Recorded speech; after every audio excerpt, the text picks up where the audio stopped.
할렐루야. 여러분 한 주간 평안하셨습니까? 주님의 은혜와 평강이 여러분에게 함께 하시기를 바랍니다.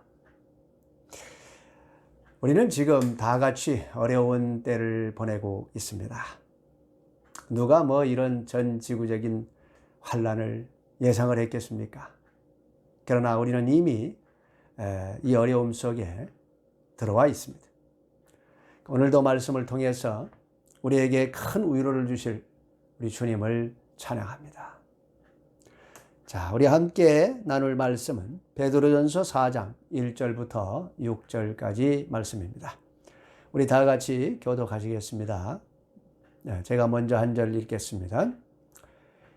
그리스도께서 이미 육체의 고난을 받으셨으니 너희도 같은 마음으로 갑옷을 삼으라. 이는 육체의 고난을 받는 자는 죄를 그쳤음이니 그 후로는 다시 사람의 정욕을 따르지 않고 하나님의 뜻을 따라 육체의 남은 때를 살게 하려 함이라. 너희가 음란과 정욕과 술취함과 방탕과 향락과 무법한 우상 숭배를 하여 이방인의 뜻을 따라 행한 것은 지나간 때로 족하도다. 이러므로 너희가 그들과 함께 그런 극한 방탕에 다름질하지 아니하는 것을 그들이 이상히 여겨 비방하나 그들이 산자와 죽은 자를 심판하기로 예비하신 이에게 사실대로 고하리라. 이를 위하여 죽은 자들에게도 복음이 전파되었으니 이는 육체로는 사람으로 심판을 받으나 영으로는 하나님을 따라 살게 하려 함이라. 아멘. 네, 오늘은 베드로전서 12번째 강해입니다. 지난주에 우리는 노아 홍수의 물이 세례를 의미한다 하는 것과 이 세례가 구원과 심판이라고 하는 두 가지 의미를 가지고 있구나 하는 것을 살펴보았습니다. 노아의 홍수와 모세의 갈대 상자와의 관계, 그리고 노아 홍수의 물과 홍해의 물의 관계를 통해서 구원의 방주가 되시는 예수 그리스도 안에 들어오고 예수 그리스도께 속한 자가 되어야만이 장차 다가오는 불심판에서 우리가 구원을 받을 수 있다 하는 것을 깨달았습니다. 예수님께서 우리에게 성령과 불로 세례를 주신다 하신 말씀이 무슨 뜻인지를 살펴보았지요. 며칠 전에 아직 우리 주님을 믿지 않고 있는 셋째 형님이 어머니와 영상통화를 연결해 주셨습니다. 그래서 제가 어머니께 인사를 다 드리고 나서 셋째 형님에게 전 별 기대를 하지 않고 형님 제 설교 영상이라도 한번 들어보시겠어요? 이렇게 말했습니다. 그랬더니 형님이 아주 놀라운 말씀을 하셨어요. 제 설교를 꼬박꼬박 듣고 있으면서 좋아요를 계속 눌러주고 있다는 겁니다. 코로나가 아니었다면 제가 어떻게 한국에 있는 저희 형님에게 복음을 전할 수 있었겠습니까? 오늘도 이 말씀을 듣고 계실 우리 형님이 주님을 만날 수 있도록 여러분 기도해 주시기 바랍니다. 자, 오늘도 성령께서 루디아의 마음을 열어주셨듯이 여러분의 마음을 열어주셔서 깨닫는 은혜가 있으시기를 주님의 이름으로 축원합니다. 자, 1절 말씀 우리 다 같이 읽어 보시겠습니다. 그리스도께서 이미 육체의 고난을 받으셨으니 너희도 같은 마음으로 갑옷을 삼으라. 이는 육체의 고난을 받은 자는 죄를 그쳤음이니. 아멘. 우리의 주인 되시는 주님께서 육체의 고난을 받으셨다 하는 것은 저와 여러분에게 큰 위로가 됩니다. 특히 네로 황제의 혹독한 핍박을 온몸으로 견뎌내야 하는 이 초대교회 성도들에게는 더욱 그랬겠지요. 예수님께서 무슨 잘못을 하셨거나 어떤 불법을 행해서 고난을 받으셨다면 그들에게 위로가 되지 못했을 것입니다. 예수님께서는 아무 죄도 없이 억울하게 고난을 받으셨습니다. 예수님께서 행하신 이 일은 오직 선뿐이었는데 예수님을 따르는 사람들이 많아지니까 이 종교적인 권력을 가진 사람들이 시기심이 발동해가지고 민중을 선동하여서 예수님을 십자가에 못 박아 죽인 것이죠. 물론 그들의 마음을 사주하고 부추긴 것은 세상의 공중 권세를 잡고 인간의 마음 속에서 악이 발동하도록 역사한 사탄 마귀였습니다. 그들은 자기 욕심과 자신이 누리고 있는 이 권세와 부를 지키고 싶은 욕망에 사로잡혀서 충실한 사탄의 종이 되어서 움직였던 것이죠. 예수님께서는 아무 잘못도 없이 억울한 죽음을 당하셨습니다. 우리가 뭔가 실수를 했다든지 법을 어겨가지고 그에 대한 처벌을 받는다면 후회를 하고 당연한 죗값을 치른다 이렇게 생각을 해서 억울해하지는 않지요. 하지만 아무 잘못을 하지 않았고 다른 사람을 위해서 희생하고 헌신을 했을 뿐인데 억울하게 누명을 쓰고 사형 선고를 받게 된다면 얼마나 원통하겠습니까? 근데 세상을 살다 보면 나의 의지와는 상관없이 나는 아주 선한 동기에서 한 일인데 그것이 그만 다른 사람의 이익권을 건드리는 바람에 그가 모함을 하고 악담을 해가지고 오해를 받게 되어서 억울한 일을 당하는 경우가 있을 수 있습니다. 제가 이 50년 이상 이 땅에 살다 보니 한 가지 깨닫는 게 있어요. 그게 뭔가 하면 사람은 다 누구나 다 비슷하구나 하는 것입니다. 이 땅에 사는데 여러분 무엇이 가장 힘듭니까? 물론 힘든 거 많지요. 근데 가장 힘든 것은 인간관계를 잘하는 게 참 힘든 것 같아요. 어제까지 죽고 못 사는 사이였던 사람이 오늘은 원수가 돼가지고 말도 하지도 않고 인사도 안 합니다. 그럴 때 참 마음이 아프지요. 이유를 알고 보면 아주 별것도 아니에요. 그 이유는 자신의 성력을 건드렸기 때문에 그렇습니다. 자신이 지키고 싶은 거. 그것이 자신의 자존심이었든지 아니면 자신의 자리가 될 수도 있겠죠. 그 자신의 것을 위협한다고 생각하면 바로 원수가 되더라 그 말입니다. 여러분 동물 중에는 참 충성스러운 게 개지요. 이 개는 말이죠. 주인을 보면은 그렇게 좋아가지고 꼬리를 치고 어쩔 줄을 몰라 합니다. 그런데 이제 밥을 먹을 때에 개가 밥그릇이 엎어질 것 같아가지고 주인이 그 밥그릇을 바로잡아 주려고 이렇게 손을 내밀면은 주인 손을 물어버립니다. 이렇게 본능에 아주 충실하게 반응하는 사람들이 가끔 있어요. 여러분 인간이 동물보다 나은 게 뭡니까? 인간은 인격이라는 게 있습니다.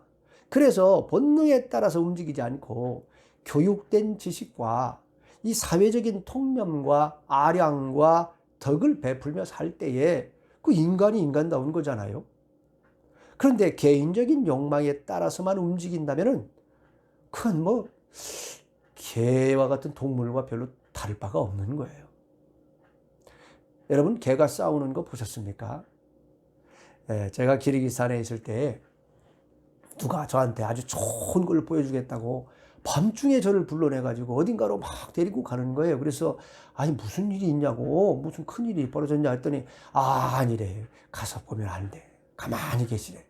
조용히 하래. 그러더니 산속으로 데리고 갔어요. 가보니까 개싸움하는 장소였습니다. 이게 불법이다 보니까 이제 이 사람들이 몰래 이제 산속에 숨어서 했던 것이죠. 그때 제가 세상에서 가장 무서운 개 중에 하나로 꼽히는 핏불테리어라고 불리는 핏불이라고도 하죠. 개가 싸우는 걸 봤습니다. 이 개들은 말이죠. 이 온몸이 피투성이가 돼도 깨갱깨갱하는 소리를 내질 않아. 그리고 계속 물고 늘어지더라고요. 그냥 서로 물고 죽을 때까지 싸우는 거예요, 그냥. 이야, 보는데 아주 소름이 쫙 끼치더라고요. 근데 말이죠. 그때 제게 성령께서 말씀하셨습니다. 저것이 바로 내가 말하는 개니라. 잘 보아라. 그렇게 말씀해요. 그러시면서 요한계시록 22장 15절 말씀을 딱 떠올려 주셨습니다. 우리 다 같이 한번 읽어볼까요? 개들과 점술가들과 음행하는 자들과 살인자들과 우상숭배자들과 및 거짓말을 좋아하며 지어내는 자는 다 성 밖에 있으리라. 저는 이 구절 읽을 때마다 왜 개가 천국에 못 들어간다고 말씀하시는지 도대체 이해가 안 됐습니다. 그 동물도 천국 가나 생각했어요. 근데 그때 이해가 됐습니다. 개처럼 말이죠. 누군가를 쓰러뜨리기 위해서 그의 약점을 물고 그를 죽이려고 달려드는 그런 악한 사람들이 있다는 말씀이에요. 다른 사람을 도무지 용서할 줄 모르고 끝까지 누군가를 짓밟고 자기 배만 채우기 위해서 악을 바라는 그런 사람들은 천국에 결코 들어갈 수 없다 하는 말씀입니다. 그러니까 이 땅에 사는 사람들을 두 종류로 나눌 수가 있다는 거예요. 덜 악한 사람과 더 악한 사람, 이렇게 나눌 수 있어요. 인간은 누구나 하나님께서 보시기에는 다 악한 죄인입니다. 그런데 예수 그리스도를 만나가지고 자신이 죄인임을 확실히 깨닫고 깊이 회개한 사람은 용서받은 죄인이 되는 거예요. 그렇다고 그가 죄성으로부터 완전히 벗어나느냐? 그건 아닙니다. 언제든 성령의 인도를 받지 않으면요, 죄성의 인도를 받게 돼 있어요. 그러니까 그리스도인들도 성령의 인도를 받지 않으면 악을 행할 수 있습니다. 그런데 그들은 회개를 할 줄 알아요. 자신의 잘못을 인정하고 눈물을 흘리며 돌이킬 줄 압니다. 그런 은혜가 있어요. 그러나 예수님 밖에 있는 사람들은 악을 바라고도 더 큰 소리를 칩니다. 그것이 차이일 뿐이에요. 우리가 뒷걸음질을 치다가 밥을 먹고 있는 개의 밥그릇을 건드리면 아주 큰일 나는 겁니다. 자기 밥그릇 건드렸다고 물고 늘어지는 사람 만나면은 그 인생 참 힘들어지는 거예요. 또 악한 사람들은 악을 행하는데 이유가 없어요. 그냥 지나가는 행인이 아무 잘못도 안 했는데 그냥 자기 기분 나쁘다고 칼을 휘둘러서 찔러 죽이는 사람들이 있지 않습니까? 그런 사람들 만나면 정말로 인생 허무하게 끝날 수 있는 거예요. 기독교인이라면은 무조건 싫어하는 사람들이 있지 않습니까? 자기도 왜 그런지 몰라요. 그냥 싫어. 왜 그렇습니까, 이게? 사탄이 그의 악한 마음을 붙들고 역사하기 때문에 그런 거예요. 사탄이 로마의 네로 황제의 마음을 사주해가지고 절대 권력을 가지고 기독교인들을 무조건 죽이게 달려들게 만드니까 이럴 때 기독교인들이 어떻게 그 고난을 피할 수가 있겠습니까? 조용히 산책을 하고 있는데 갑자기 핏불이 달려들면은 그 대책 없는 거예요. 이 핏불은 또 온몸이 근육덩어리라 힘이 또 엄청나게 셉니다. 그리고 이 개는 한 번 물면은 그냥 놓질 않아요. 계속 조금씩 목이 있는 쪽으로 물어가지고 결국은 목을 물어 죽이려고 달려듭니다. 이 세상에는 말이죠, 개와 같이 처신하는 악한 사람들이 있습니다. 이런 사람들 만나면은 정말 인생이 고달파지는 거예요. 사람 잘 만나는 게 큰 축복이에요. 할렐루야. 초대교회 성도들은 마치 핏불과 같이 무협하는 네로 황제를 만나는 바람에 고난 속에 다 빠져들게 된 겁니다. 그들이 죄를 져서 그런 게 아니에요. 그냥 기독교인이라는 이유 때문에 핍박을 받는 것입니다. 고난 가운데 있는 초대교회 성도들이 이런 상황에서 어디서 위로를 받을 수 있겠습니까? 예수님을 믿지 않아서 아무런 핍박을 받지 않고 편안하게 살고 있는 그런 이웃 사촌이나 친척들이 와갖고 위로한다고 그 위로가 되겠어요? 아파 보지 않은 사람이 환자를 위로하면 위로가 됩니까? 그들을 위로할 수 있는 분은 오직 예수님뿐입니다. 예수님은 그들보다도 훨씬 더 억울하게 죽임을 당하셨기 때문입니다. 예수님은 그들보다 더 선하고 온전하시다는 이유로 죽임을 당하셨습니다. 그것도 그냥 죽임을 당하신 게 아니죠. 가장 끔찍한 십자가 처형으로 손과 발에 못이 박혀가지고 죽임을 당하셨습니다.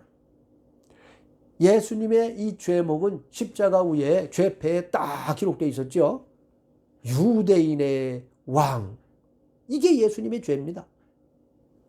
그런데 예수님의 죄패는 이 다른 사람들의 죄패와는 좀 달랐습니다. 다른 사람들의 죄패는 유대인들이 알아볼 수 있도록 히브리어로만 기록을 했는데 예수님의 죄패는 히브리어와 라틴어와 헬라어로 기록이 되어 있었어요. 라틴어는 당시 전 세계를 지배하던 로마 제국의 언어입니다. 히브리어는 유대인의 정신세계, 성경이 기록된 거니까 유대인의 정신세계를 지배하고 있는 언어였습니다. 헬라어는 당시 문화와 문명을 주도하는 언어였어요. 헬라 시대니까. 예수님이 언어와 문화와 문명과 상관없이 온 세상의 왕이심을 보여주는 것입니다. 예수님께서는 만왕의 왕이시요 만주의 주가 되심을 믿으시기 바랍니다. 그래서 예수님께서 죽임을 당하신 거예요. 그것 때문에. 그렇다면 우리가 이 땅에서 애매하게 고난을 받을 때에 우리가 누구를 통해서 위로를 받을 수 있겠습니까? 바로 예수 그리스도십니다. 할렐루야. 예수님께서는 마태복음 11장 28절에서 이렇게 말씀하셨습니다. 우리 함께 읽어보시겠습니다. 수고하고 무거운 짐진 자들아 다 내게로 오라. 내가 너희를 쉬게 하리라. 아멘. 여러분 힘들고 어려우실 때 예수님께 나가시기 바랍니다. 가서 솔직히 아뢰시기 바랍니다. 예수님, 제가 진 짐이 너무 무겁습니다. 내가 도저히 감당할 수가 없습니다. 날 좀 도와주세요. 그러면 우리 주님께서 뭐라고 말씀하시겠습니까? 많이 힘들지? 근데 그렇게 힘들어?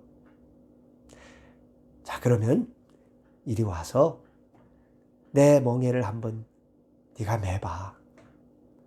그리고 나한테 배워라. 그렇게 말씀한다고 다음 구절에 말합니다.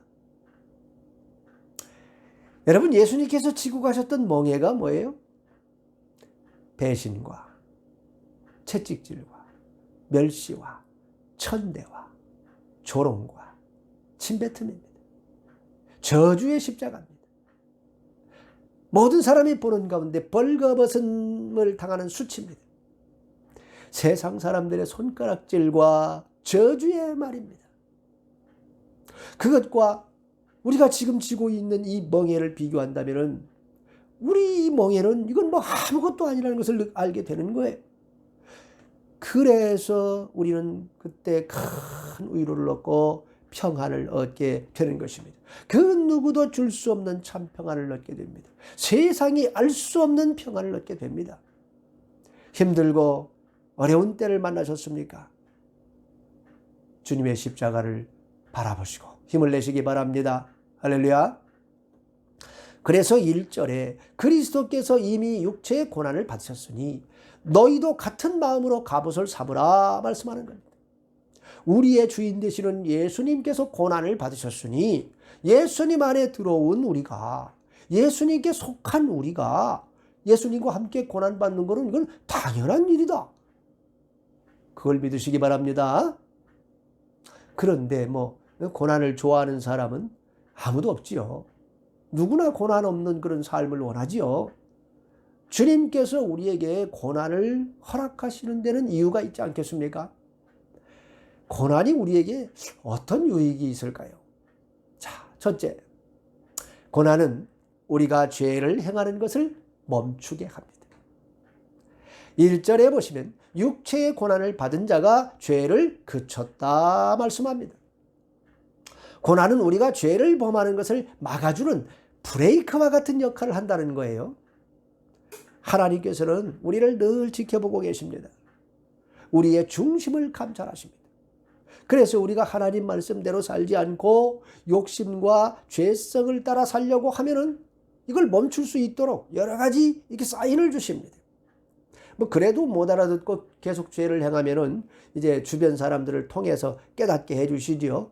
주의 종이나 또는 어떤 말씀이나 형제 자매들을 통해서 권면하게 해줍니다. 그래도 돌이키지 않으면 이제 하나님께서 직접 개입을 하시죠. 그러면 이제 하던 일이 꼬이고 모든 것이 틀어지게 만들어 가지고 겸손하게 만드십니다. 그래서 바른 길로 들어서도록 붙들어 주십니다. 이게 하나님의 은혜입니다. 할렐루야. 자, 시편 119편 71절 말씀 읽어 보시겠습니다. 고난당하는 것이 내게 유익이라. 이로 말미암아 내가 주의 율례를 배우게 되었나이다. 아멘. 우리가 의도했던 일이 계획대로 다 된다면은 이게 다 우리가 잘나서 그런 줄 알고 기고만장했을 텐데, 고난을 통해서 하나님께서 원하시는 게 무엇인가, 그걸 깨닫게 된다는 것입니다. 그래서 오늘 본문 2절에 뭐라고 말씀합니까? 함께 읽어보시겠습니다. 그 후로는 다시 사람의 정욕을 따르지 않고 하나님의 뜻을 따라 육체의 남은 때를 살게 하려 함이라. 할렐루야. 고난은 정욕을 따라 살던 삶을 하나님의 뜻을 따라 사는 삶으로 돌이키는 이 하나님의 은혜의 손길임을 믿으시기 바랍니다. 그래서 고난은 유익한 것입니다. 둘째, 고난은 우리의 죄를 생각나게 합니다. 우리가 고난을 받으면 자신의 한계를 알게 되죠. 야, 이 세상이 그렇게 만만치 않다 하는 걸 알게 됩니다. 세상에 이게 다 내 뜻대로 되는 게 아니구나 하는 걸 깨닫게 돼요. 그래서 보이지 않던 하나님의 그 큰 손이 보이게 됩니다. 그리고 고난을 당하면은 자신의 죄가 생각이 나요. 고난은 내가 그동안 하나님 앞에서 무엇을 잘못 살았는가? 내가 어떠한 믿음으로 지금까지 생활했는가? 우리의 삶을 되돌아보게 만듭니다. 이것이 고난이 주는 아주 큰 유익입니다. 우리 다 같이 3절 말씀 읽어보시겠습니다. 너희가 음란과 정욕과 술취함과 방탕과 향락과 무법한 우상숭배를 하여 이방인의 뜻을 따라 행한 것은 지나간 때로 척하도다. 아멘. 우리의 뜻이 꺾이고 인생의 막다른 골목에 들었으면 그동안 우리가 보지 못했던 악들을 발견하게 됩니다. 우리 속에 어떠한 불의한 마음이 있는지, 우리가 그동안 무엇을 하나님 앞에서 잘못했는지 성령님께서 깨우쳐 주시고 회개케 하십니다. 하나님보다 내가 더 사랑한 나의 우상이 무엇인지를 깨닫게 해주십니다. 그래서 우리가 이제 새롭게 결단하고 새로운 피조물이 되어서 이전의 죄된 삶을 청산하고 이제는 새로운 삶을 시작하게 하십니다. 이것이 고난이 주는 유익입니다. 할렐루야. 세 번째로, 고난은 우리를 하나님의 사람으로 만들어 주십니다. 자, 우리 4절 말씀 다 같이 읽어보시겠습니다. 이러므로 너희가 그들과 함께 그런 극한 방탕에 다름질하지 아니하는 것을 그들이 이상히 여겨 비방하나.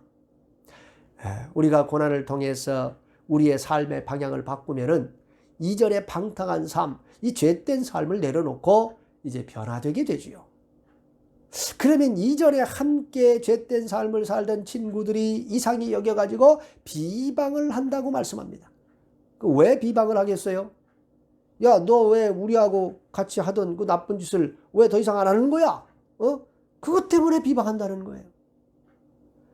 제가 예수님을 인격적으로 만나기 전에 대학생 때 이제 술 마시고 담배 피우고 데모를 주동하고 그랬습니다. 그러다 보니까 술 친구들이 참 많았죠. 같이 밤새 술 마시고 노래 부르고 지금 생각하면 참 인생 한심하게 시간을 보낸 것 같은데, 사회 정의를 위해서 민주화를 위해서 투쟁한다고 머릿속에 아무것도 든 것도 없는데 무슨 대단한 사람이 된 것으로 스스로 착각하며 그렇게 살았습니다. 지금도 그렇게 사는 사람 많지요. 그러나 저의 영혼은 늘 만족이 없었어요. 늘 갈급함이 있었습니다. 채워지지 않는 영혼의 빈자리가 있었습니다. 대학교 2학년 때 주님께서 저를 찾아오셔서 물으셨습니다. 너는 왜 살고 있느냐? 저는 그 질문 때문에 제 인생이 얼마나 의미 없는 삶인지를 깨달았습니다. 왜 사는지도 모르고 사는 인생을 내가 지금 살고 있다는 걸 깨달았어요. 그래서 그 답을 찾기 위해서 고민했습니다. 의미 없는 삶은 더 이상 살고 싶지 않았어요. 인생의 의미를 찾고 싶었습니다. 그때 누님의 전도를 받고 이제 교회에 가서 예배를 드리다가 성령으로 세례를 받아버렸어요. 그 순간 저는 완전히 새로운 피조물이 됐습니다. 이전에 모든 죄악된 것들이 다 끊어져 버렸습니다. 술 친구들이 이제 제가 술을 마시지 않으니까 저를 놀리고 막 비방을 해요. 그러나 그 어떤 것도 저를 이전의 죄된 삶으로 되돌릴 수는 없었습니다. 주님을 만난 후에 편한 인생이 펼쳐졌느냐? 그건 아니에요. 고달픈 인생은 여전했습니다. 그러나 하나님께서는 고난을 통하여 당신의 사람을 만들어 가십니다. 할렐루야. 하나님께서는 모세를 하나님의 백성을 애굽에서 탈출시켜낼 위대한 지도자로 사용하시기를 원하셨습니다. 그래서 그를 죽음에서 건져가지고 애굽의 가장 심장부인 왕궁에서 왕자로 자라게 역사하셨습니다. 죽었어야 할 히브리의 아이가 죽이라고 명령을 내린 애굽 왕의 바로 왕의 그 궁전에서 버젓이 자라게 된다는 것, 이건 기적 중에 기적이죠. 40년간 그런 전 세계를 다스리는 애굽의 왕궁에서 왕자 수업을 통해 가지고 당시 최고의 학문과 또 무술을 익혔습니다. 모세는 자기가 이제 이스라엘 백성을 구원할 수 있는 자격을 다 갖췄다 생각해 가지고 하나님보다 앞서서 나아갔다가 결국 사람만 죽이고 살인자가 되어서 미디안 광야로 도망을 가야 했지요.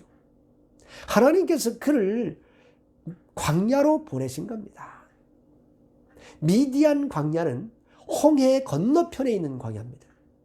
그러니까 모세는 이스라엘 백성들이 나중에 이 출애굽을 해가지고 광야 40년 동안 지나갈 그 길을 먼저 가본 유일한 사람이에요. 그런 40년 동안 광야의 삶을 살면서 광야의 지도자의 자격을 갖추었던 겁니다. 광야의 삶은 모세에게 고통의 시간이었습니다. 애국 왕국의 삶과 비교하면 그의 인생은 완전히 이건 완전히 망한 인생이지요. 그가 왕궁의 삶을 맛보았기 때문에 아마 그 상실감은 더 컸을 것입니다. 최고의 삶에서 완전히 인생의 밑바닥으로 추락한 거니까요. 하지만 그 광야의 연단이 있었기 때문에 그는 하나님의 백성을 출애굽시키는 위대한 일에 쓰임을 받을 수 있었던 것입니다. 고난은 우리를 강하게 만들어줍니다. 고난은 하나님께서 우리를 쓰시기에 아주 적합한 인간으로 만들어주시는 하나님의 손길입니다. 그러니까 여러분, 고난이 닥치거든 그냥 감사하시기 바랍니다. 할렐루야. 좌절하고 낭망해가지고 쓰러지는 것은 큰 소망 없는 사람들이 하는 일이에요. 주님 안에 들어온 저와 여러분은 고난이 닥치면 오히려 기뻐해야 합니다. 하나님께서 우리가 알지 못하는 놀라운 일을 지금 행하시기 위해서 우리를 이 고난을 통해서 준비시키고 계시다. 그렇게 믿으시기 바랍니다. 자, 히브리서 12장 5절 말씀을 다 같이 읽어보시겠습니다. 또 아들들에게 권하는 것 같이 너희에게 권면하신 말씀도 잊었도다. 일러스되 내 아들아 주의 징계하심을 경히 여기지 말며 그에게 꾸지람을 받을 때에 낙심하지 말라. 아멘. 여기 이 말씀에서요, 징계하심이라고 하는 말의 원래 뜻은 son making입니다. 아들 만드는 작업이라는 거예요. 다시 말해서 하나님께서 우리를 하나님의 자녀답게 만드시기 위해서 우리에게 고난을 허락하신다는 것입니다. 아니, 고난이 얼마나 좋은 겁니까, 그러면? 고난을 통해서 우리는 지금보다 더 하나님의 자녀답게 될 것입니다. 할렐루야. 따라서 우리는 고난을 두려워할 이유가 없습니다. 기독교인이란 이유로 핍박하는 네로 황제 같은 사람 때문에 고난이 온다고 해도 두려워할 필요가 없습니다.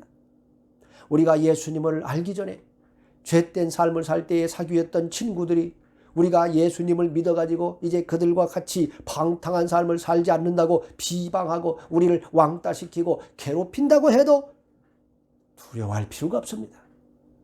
왜 그렇습니까? 5절 말씀 읽어보시겠습니다. 그들이 산자와 죽은 자를 심판하기로 예비하신 이에게 사실대로 고하리라. 할렐루야. 하나님께서는 이 땅에서 벌어지는 모든 것을 다 보고 계십니다. 또한 누가 어디서 무슨 짓을 하는지, 어떤 악을 행하는지, 누가 하나님의 자녀를 괴롭히고 핍박을 하는지, 누가 하나님의 자녀들에게 악을 바라는지를 다 보고 계십니다. 산자와 죽은 자를 심판하시는 하나님 앞에서 그들이 결국 자신들이 행한 모든 악을 다 고백하게 될 것입니다. 아무것도 숨길 수가 없습니다. 하나님 아버지께서 모든 것이 다 소상히 기록되어 있는 책을 딱 펼쳐놓고 심판을 하시기 때문에 그렇습니다. 할렐루야. 6절 말씀 다 함께 읽어보시겠습니다. 이를 위하여 죽은 자들에게도 복음이 전파되었으니 이는 육체로는 사람으로 심판을 받으나 영으로는 하나님을 따라 살게 하려 함이라. 아멘. 우리는 베드로전서 3장에서 예수님께서 십자가에서 죽임당하시고 음부로 내려가셔서 이 지금까지 죽었던 모든 인류에게 주 예수님께서 구원자이다 하는 것을 선포하셨다 하는 것을 알았습니다. 지금도 이 세상에서는 계속해서 천국 복음이 모든 민족에게 전파되어 가고 있습니다. 그럼에도 불구하고 이 땅에서 살아생전에 예수님을 전혀 알지 못하고 죽어가지고 음부로 내려가서 고통을 받는다 할지라도 그는 이미 그곳에 선포된 주 예수 그리스도를 알 수밖에 없습니다. 어느 누구도 예수 그리스도를 알지 못하고 심판을 받는 자는 한 명도 없게 됐습니다. 할렐루야. 따라서 초대교회 성도들이 이 땅에서 비록 복음 때문에 육체적으로는 죽임을 당할지라도 그들의 영혼이 하나님의 약속의 말씀을 따라 살아서 이제 낙원으로 올라가 아브라함과 믿음의 조상들과 함께 에덴의 회복을 경험하게 될 것이다. 지금 그걸 말씀하는 거예요. 또한 그들의 영혼은 우리와 함께 재림하시는 주님을 맞을 것이며 백보자 심판을 거치지 않고 곧바로 천국으로 들어가서 사랑하는 우리 예수님과 영원히 함께 살게 될 것을 믿으시기 바랍니다. 사랑하는 성도 여러분, 만일 우리가 고난을 고난으로 받아들이지 않는다면 그것은 우리에게 더 이상 고난이 될 수가 없는 겁니다. 오히려 감사의 제목이 될 뿐이에요. 초대교회 성도들은 천국에 대한 소망으로 죽음의 고난도 기쁨으로 받아들였습니다. 세상이 감당치 못하는 믿음의 사람으로 살았습니다. 여러분도 이 땅에서 만나는 환난과 고난과 어려움까지도 기쁨으로 받아들이는 믿음의 사람들이 다 되시기를 주님의 이름으로 축원합니다. 다 같이 기도하시겠습니다. 하나님 아버지, 이 세상에서 벌어지는 모든 일을 다 보고 계신 줄 믿습니다. 어디서 어떻게 악이 활개를 치는지, 누가 누구에게 악을 바라는지, 왜 악을 바라는지 다 보고 계신 줄 믿습니다. 우리가 이 땅에서 주님의 이름 때문에 핍박을 받게 된다면 하늘에 우리의 상이 클 것이라고 말씀하셨습니다. 우리가 살면서 환난과 고난을 만났을 때 좌절하거나 낭망하지 말고 주님의 십자가를 바라보게 해 주시옵소서. 고난은 우리로 하여금 죄를 멈추게 하고 우리의 잘못을 생각나게 하여 하나님의 자녀답게 만들어 가시는 하나님의 은혜의 손길임을 믿습니다. 우리가 감당치 못할 시험당함을 허락하지 않으시는 아버지 하나님께서 고난을 주신다면 그것은 우리에게 놀라운 축복을 주시기 위해서 우리를 미리 준비시키는 작업임을 믿고 믿음으로 이겨나가도록 붙들어 주시옵소서. 오늘도 어려움 가운데 있는 성도들을 위로해 주시고 힘을 주시는 주 예수 그리스도의 이름으로 기도합니다. 아멘.